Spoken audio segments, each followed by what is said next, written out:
আসসালামু আলাইকুম ভিউয়ার্স, আপনারা সবাই কেমন আছেন? প্রথমেই দেখিয়ে দিচ্ছি একটা দারুণ স্বাদের ভর্তা। যারা ভর্তা পছন্দ করেন অবশ্যই তারা এই রেসিপিটা পছন্দ করবেন। তো দেখেন, প্রথমে আমি কিন্তু পটল ছিলে নিচ্ছি। চিন্তা করছেন কি করব? এই পটলের চোচা দিয়ে কিন্তু আজকেকার ভর্তাটার প্রধান যে উপকরণ সেটা হচ্ছে ওই পটলের যে গায়ে যে চোচাটা লেগে থাকে এটা কিন্তু খাওয়া যায়। আমরা কিন্তু পটল ভাজি করি, ও চোচা সহ ভাজি করি। অনেক সময় এই চোচা সহই আমরা কিন্তু হালকা করে চেঁচে তারপরে ভাজি করে থাকি বা বিভিন্ন ধরনের করে থাকি। তো এখানে আমি দেখেন বেশ অনেকটি চোচা নিয়েছি, সাথে ছোটো একটা আলু আর দুইটা আনাম হচ্ছে পটল। তো পটল কিন্তু আমরা অনেকভাবে খেতে পারি। পটলের কোরমা হয়, পটলের তরকারি হয়, ভাজি হয়, ভাজা হয়, প্লাস অনেক কিছুই হয়। পটলের দম দিয়ে অনেকে ভিতরে পুর ভরে বিভিন্ন রকমের রেসিপি তৈরি করেন। তো পটলটা সবভাবেই খাওয়া যায়। তো এই চোচাটাও কিন্তু ফেলে দেওয়ার না, অনেক সময় আমরা কিন্তু ফেলে দেই। ফেলে না দিয়ে কীভাবে আপনার বাসায় দারুণ স্বাদের এই ভর্তাটা করতে পারেন। এখানে দেখেন আমি পরিমাণ মতো পেঁয়াজ, কাঁচামরিচ, শুকনো মরিচ আর হচ্ছে রসুন আর একটা শুটকি মাছ নিয়েছি। তো এইটি দিয়ে আমি কীভাবে ভর্তাটা করছি সেটাই প্রথম দেখিয়ে দিচ্ছি। পরিমাণ মতো নেবেন, আমি একটু বেশি নিলাম কম নিলাম সেটা না। একটু পেঁয়াজের ঝাল যদি কম খান সেক্ষেত্রে মরিচের পরিমাণটা একটু কম নেবেন। তো ভর্তার উপরে নির্ভর করে আপনি কতটুকু ভর্তা করছেন, তার উপরে নির্ভর করে আপনি কিন্তু রসুন পেঁয়াজটা ব্যবহার করবেন। আর রসুন পেঁয়াজের ভর্তা তো এমনিই মজা, যদি একটু কম হয় তাও খুব একটা অসুবিধা হয় না, আবার একটু বেশি হলেও অসুবিধা না। তো বেশি দেওয়ার চেষ্টা করবেন, কম যেন না হয়।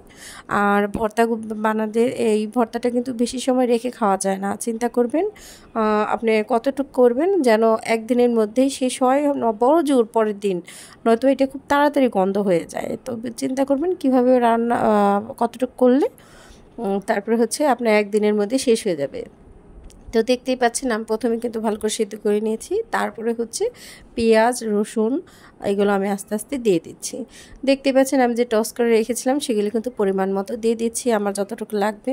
এখানে আমি শুকনো মরিচ, কাঁচামরিচ, আপনার রসুন পেঁয়াজ সবগুলো হালকা ভেজে নিয়েছিলাম, সেগুলো কিন্তু এখানে দিয়ে দিচ্ছি। তো হালকা নেড়ে চেড়ে পানি জানি না থাকে সেরকম ভালো করে একটু পানিটাকে করে মানে ভালো করে শুকনো শুকনো হয়ে গেলে তারপরে এখন আমি দিয়ে দেব হচ্ছে তেল। তো তেল দিয়ে দিলাম এই কারণে, নয়তোবা এটা খেতে ভালো লাগবে না। তেল কিন্তু দিতেই হবে আপনাকে লাস্টের দিকে একটু। তো আমি এখানে দেখেন পরিমাণ মতো তেল দিলাম, আর এখানে যে ভেজে রাখা যে এই ধরনের চ্যাপা আমার শুটকির মতো থাকে এগুলো একটা দিন, যে কোনো শুটকি দিতে পারেন, এইটা দিতে হবে এমন কোনো কথা নয়। আপনি যে কোনো শুটকি দিয়েই করতে পারেন, শুটকি ছাড়াও ভালো লাগে খেতে। আপনি যদি বলেন না শুটকি দেবো না, আমি শুটকি ছাড়া করবো, শুটকি ছাড়াও করতে পারেন। তো এইভাবে কিন্তু খুব সুন্দর করে নেড়ে চেড়ে নেবেন, ভালো করে শুটকিটাকে আমি করে নিচ্ছি আর কি, ভাজা ভাজা করে নিচ্ছি। যেহেতু আমার এটার প্রায় রান্না শেষ, যে সিদ্ধ করার পর্ব, আমি হালকা ভাজা ভাজা করে তার মধ্যে দেখেন একটু ধনিয়া দিয়ে দিলাম।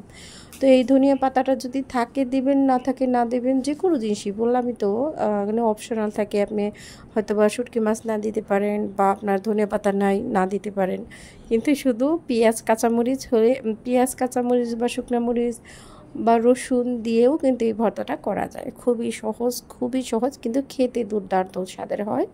তা আমি কিন্তু দেখিয়ে দিচ্ছি খুবই সহজভাবে আপনারা কিভাবে করবেন। শিলপাটায় করলেই ভালো, আপনি ব্লেন্ডার করতে চাইলে কিন্তু সেরকম হবে না, একটু নরম হবে। আর যখন শিলপাটায় করবেন যেটা আপনার একটা মাখো মাখো একটা ভাব থাকবে, যেটা ভর্তার জন্য খুবই জরুরি। কারণ হচ্ছে পানি পানি হলে সেই ভর্তাটা খেতে ভালো লাগে না। যেহেতু আমাদের দেশে আমরা আসলে একভাবে খেয়ে অভ্যস্ত, অন্য দেশে কিন্তু একটু লিকুইড করেও ওনারা ভর্তাগুলো খান, আমরা কিন্তু ওইভাবে খাই না। আমরা যেভাবে ছোটোবেলা থেকে খেয়ে অভ্যস্ত সেটাই আমাদের আসলে খেতে ভালো লাগে। তো এইভাবে সাবধানে একটু বেটে নেবেন। আমি কিন্তু দেখতেই পাচ্ছেন যে একটু হালকা করে নেড়ে চেড়ে, আবার যারা বাড়তে পারেন অর্থাৎ ভর্তা করতে পারেন তাদের তো আসলে ভর্তা কীভাবে বাড়তে হয় সেটা শেখানোর প্রয়োজন হয় না। অনেক সময় আছেন যারা একবারেই নতুন, কখনো করেন নাই, শখের বশে করবেন, সেই ক্ষেত্রে আমি একটু দেখিয়ে দিলাম। সবাই ভালো থাকবেন, আল্লাহ হাফেজ।